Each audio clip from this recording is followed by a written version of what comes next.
दोस्तों, आज की कहानी है छोटी बहू तुम जाओ बड़ी बहू की मदद कर दो। दोस्तों, कहानी शुरू करने से पहले अगर हमारे चैनल को सब्सक्राइब नहीं किया हो तो कर लीजिए ताकि आपके पास पहुंचे हर रोज नया वीडियो। मृदुला जी की दो बहुएं, छोटी बहू अरबा अभी कुछ माह पहले शादी कराई, उम्र भी कम थी। पिता रिटायर होने वाले तो उनकी इच्छा थी कि वो अपनी इस जिम्मेदारी को पूरा कर ले। सो कम उम्र में शादी कर ली। अरबा पढ़ रही थी तो मायके में ही थी। छुट्टियों में ससुराल आती। बड़ी बहू रेवा सर्वगुण संपन्न मानी जाती। अरबा से सास खुश नहीं होती, बाकी सब तो उसके सीधे सरल स्वभाव को समझ उसे खुश रहते, पर सासू माँ की कसौटी पर अरबा खरी नहीं उतर पाती। अक्सर उनकी डांट खाती। सब बोलते रेवा जैसी बनो। अरबा को खाना बनाना नहीं आता तो पति बोले तो भाभी से सब सीख लो। अरबा बड़े मन से जो रेवा कहती करती। उसे लगता था पूरे घर में एक वही है जो उसे कुछ नहीं कहती। बहुत विश्वास था रीवा पर उसे। धीरे धीरे अरबा भी परफेक्ट होती गई। एक दिन सासू माँ की बहन आई। अरबा रसोई में खाना बना रही थी, तभी रीवा आई और अरबा से बोली, अरबा तुम जाओ तैयार होकर मौसी जी के साथ बैठो, पर दीदी मैं रोटी बना रही हूँ, तू जाओ उनके पास बैठे, वो बुरा मान जाएगी, रोटी में बना लूंगी। अरबा गदगद हो उठी।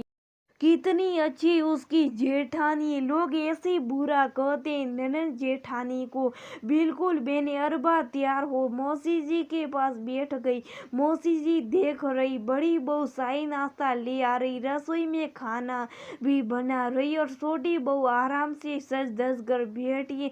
मौसी जी बोली भी, छोटी बहू तुम जाओ बड़ी बहू की मदद कर दो, पर रेवा ने अरबा को उठने से मना किया था।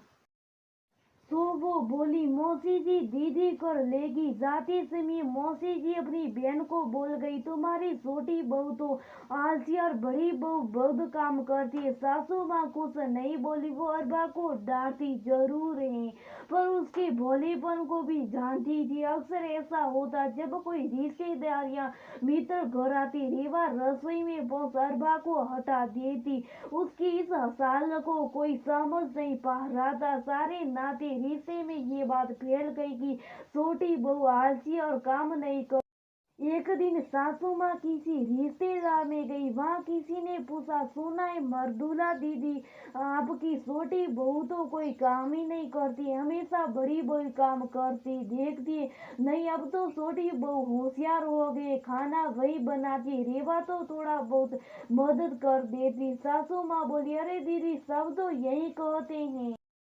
सासू माँ भी ये नोटिस की जब भी घर में कोई मेहमान आता, रेवा रसोई में और अरबा मेहमान के पास। एक दिन सासू माँ ने अरबा को बुलाया, पूछा, तुम जब रसोई में काम करती हो तो किसी मेहमान के आने पर काम छोड़ क्यों लाती हो?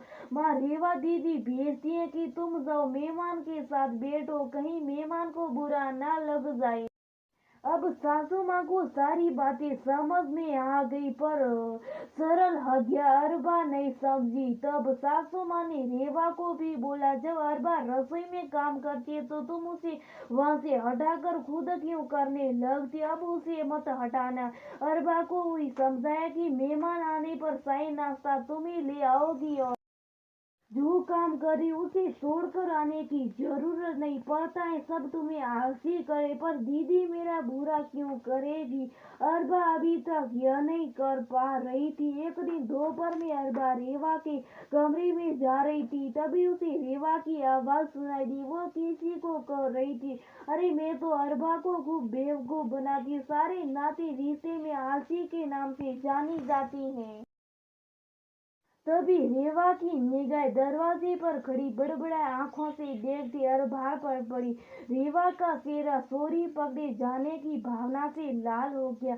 वो जब तक कुछ कहती, अरबा बोली, दीदी आपने ऐसा क्यों किया, और कमरे से चली गई। रेवा की असलियत सामने आ गई। रेवा को अरबा की डबडबाई आंखें बार बार याद आ रही। रात भर वो करवट बदलती रही, उसे कोई रास्ता नहीं दिख रहा, सिर्फ एक ही रास्ता दिख रहा कि अरबा से माफी मांग ले। सुबह रेवा ने अरबा से माफी मांग ली और अरबा ने भी माफ कर दिया, पर दिल का तार तो टूट गया। एक बार विश्वास टूट जाए तो दोबारा नहीं बनता। ये बात रेवा को अच्छी से समझ में आ गई थी। अब अरबा को भी कोई नहीं कहता कि तुम रेवा जैसी बनो। रेवा की हकीकत सबको समझ आने लगी। एक दिन सासू माँ ने कहा, अरबा तुम जैसी हो वैसी रहो, किसी के जैसा बनने की जरूरत नहीं। कभी किसी का विश्वास नहीं तोड़ना चाहिए, क्योंकि विश्वास टूटने से आप उस व्यक्ति को खो देते। रिश्तों को संभाल कर चलना।